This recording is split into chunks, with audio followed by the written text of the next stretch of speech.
When I have my image that has been saved as a PDF in Canva, I'm going to go to Adobe Illustrator and I'm going to open it up. So I am going to go to File, Open, and I will find the PDF that I had.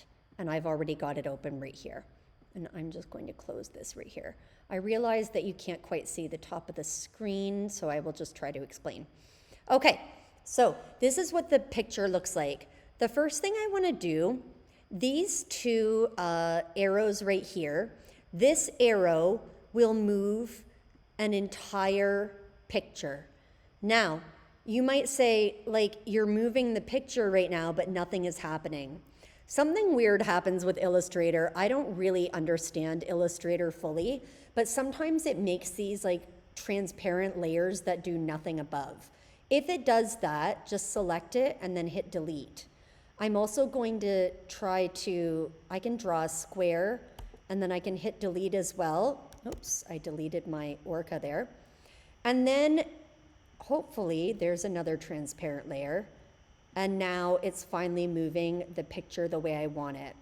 I don't know why it did that. Sometimes it does. And again, I don't know enough about Illustrator to understand why that is. But what I can do is make sure that the images merge together here so that they're all fitting inside of this white area.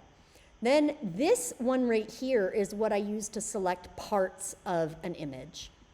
And so in this case, I'm going to, if I see this line right here, what I do is I just, on the blank space, I draw a little rectangle, and then I just keep hitting delete until I get rid of everything, and I only have my two images left with like no outlines or anything.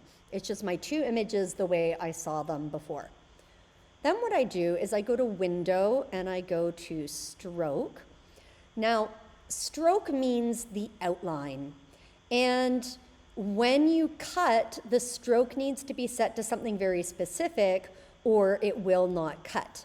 So what I do is I'm going to select the image that I want to cut. And in that case, it is my orca. And I'm going to go to stroke and I'm going to change it to 0.01.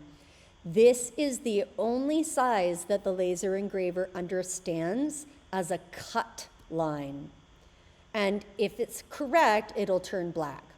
Then I'm going to change the fill to 0. Now you can see that it pretty much disappears. There are a couple of issues though. Sometimes it does give a stroke line right here that it will cut this out, and I don't want it to cut out that edge. So I'm gonna go back over to my second arrow. I'm gonna click on that, and I'm just going to keep clicking and hitting delete until it's gone. And then I don't want it to cut out all these little areas in the middle. So I am also going to those little bits right here. Oops, that's the wrong one. There's another, no, I want that line. Oh, that is correct. That's another part inside that I don't want.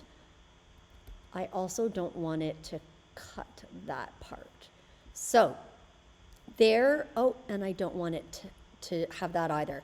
So basically now I've made it, even though it's difficult to see, that, yeah, it's all in one layer. So now it is my orca, and that is thin, and the rest of it you can see are thick lines, and that's okay. The thick line part, the pattern part, that's the part we're going to engrave. We don't set a stroke for it, we don't change the fill. We only set the stroke and the fill for the image we're going to be cutting, nothing else. So now I'm going to click that orca again, and I am just going to move it over so that it is on top of the pattern. That is set, and now I am going to save that, and it will save as the same document I had before. And then I am going to take this document and I am going to upload it, I'm going to email it to myself, and, well, in your case, you will email it to yourself and you will email it to your teacher, in this case, me. So make sure that you save the PDF and that you send the PDF to yourself and to me so that we can cut it in the laser engraver.